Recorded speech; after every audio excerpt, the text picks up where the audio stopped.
Good morning students, welcome back in our online class. Today is our Hindi turn. So students, open your page number 60 of your Hindi व्याकरण book, मेरी हिंदी व्याकरण एवं रचना।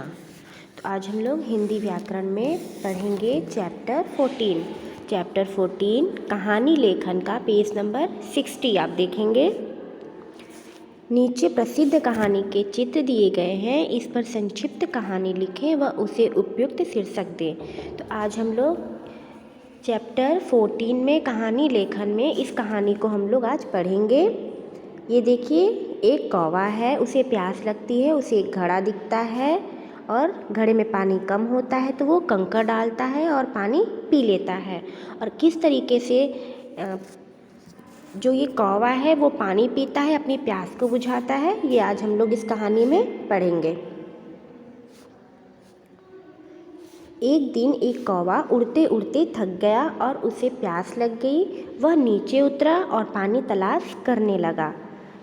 कौवे को उड़ते उड़ते जो कौवा है वो थक गया और उसे जब प्यास लगी तो वो नीचे उतरा कि उसे पानी कहीं से मिले और वो प्यास अपनी बुझा सके। उसने कई तरफ देखा, चारों तरफ, लेकिन उसे नहीं दिखाई दिया। आगे कुछ बढ़ा तो तभी उसे एक घड़ा दिखाई दिया, मगर घड़े में पानी बहुत कम था। उसने सोचा कि पानी तो बहुत कम है, मैं वहाँ तक कैसे पहुँच पाऊँगा और मेरी प्यास कैसे बुझेगी, मैं पानी कैसे पी पाऊँगा।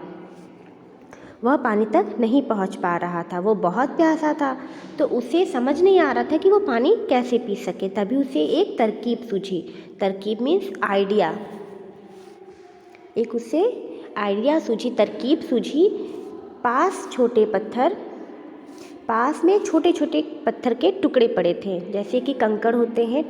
वो सब कंकड़ को उसने देखा तो उसे एक आइडिया आया, तो उसने उस पत्थर को घड़ा में डाला।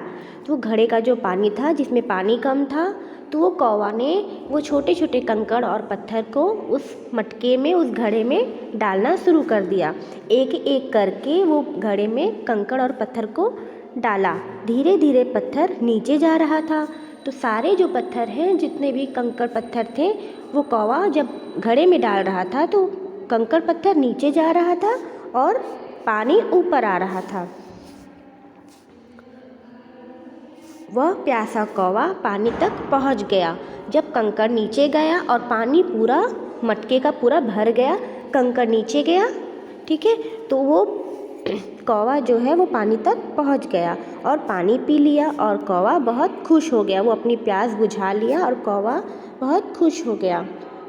तो ओके स्टूडेंट्स, तो आप ये देखिए कि इसमें कौवा ने अपनी सूझबूझ से किस तरीके से अपनी प्यास को बुझा लिया। अब सेकंड पेज पे चलते हैं। इसमें है नीचे प्रसिद्ध कहानी के चित्र दिए गए हैं, इस पर संक्षिप्त कहानी लिखें व उसे उपयुक्त शीर्षक दें। इसमें आप देख सकते हैं कि एक कुत्ता है जो हड्डी मुंह में लिए हुआ है और वो जाता है तो एक नदी में उसकी परछाई दिखती है और वो उस परछाई में जो कुत्ता हड्डी लिए रहता है, उसकी लालच में, उसको पाने की लालच में वो अपना हड्डी भी खो बैठता है। तो इस कहानी में हम लोग यही देखते हैं कि ये कहानी में हड्डी कैसे मिलती है उसे और कैसे उसकी हड्डी जो है खाने के लिए जो लेता है वो खो जाती है। तो पढ़ते हैं। एक भूखे कुत्ते को गांव के एक कसाई ने दया करके हड्डी का एक टुकड़ा दे दिया ताकि उस भूखे कुत्ते का भूख शांत हो सके, उसका पेट भर सके। तो कुत्ते ने हड्डी का टुकड़ा मुंह में दबाया और खुशी खुशी एकांत तलाशने चल पड़ा। तो कुत्ते ने हड्डी का टुकड़ा जो है मुंह में दबाया और काफ़ी खुश हो गया। वो सोचा कि कहीं शांत एकांत जगह पर जाऊं और मैं अपनी हड्डी के टुकड़े को खूब मज़े से खाऊं। तो रास्ते में एक नदी पड़ी। कुत्ता जब नदी के किनारे से गुजरा तो उसे उसकी परछाई में पानी में भी दिख रही थी। तो नदी के पास से जब कुत्ता गुजर रहा था तो नदी में उसकी परछाई दिखी और उसे ये नहीं पता था कि वो परछाई उसी की है। उसने सोचा कि वो परछाई किसी और की है, तो उसकी परछाई पानी में भी दिख रही थी। तो मूर्ख कुत्ता ने सोचा कि कोई दूसरा कुत्ता वहाँ मौजूद है। उसे ये बिल्कुल नहीं पता था कि ये उसी की परछाई है। मूर्ख कुत्ता ने सोचा कि कोई दूसरा कुत्ता वहाँ मौजूद है और हड्डी भी मुंह में दबाया है।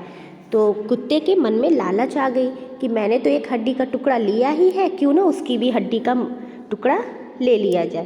तो वह मूर्खतावश सोचने लगा कि उस कुत्ते का हड्डी भी छीन लूँ। उसने सोचा कि दूसरे कुत्ते को मैं भौंक कर डरा दूंगा। मतलब कि हड्डी पाने की लालच में कुत्ते ने सोचा कि मैं भौंकूंगा और कुत्ता डरकर भाग जाएगा और मैं उसकी हड्डी ले लूँगा। कुत्ता भाग जाएगा और हड्डी मुझे मिल जाएगी। उसने बिल्कुल वैसा ही किया। कुत्ते ने तेज से भौंका और उसके भौंकते ही उसके मुंह से हड्डी गिर गई। और उसने वैसा ही किया, कुत्ते के भौंकते ही उसके मुंह की हड्डी भी पानी में गिर गई और लालच में उसने वह हड्डी भी छीन गई उसकी।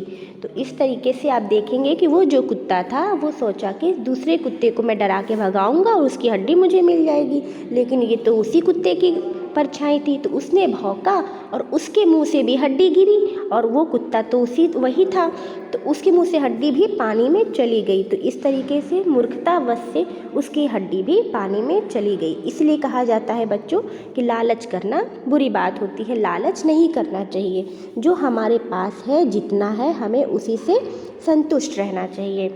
ओके स्टूडेंट्स, तो आप पेज नंबर 60 और पेज नंबर 61 को कंप्लीट कीजिएगा और मुझे पर्सनल नंबर पर सेंड कीजिएगा। Thank you.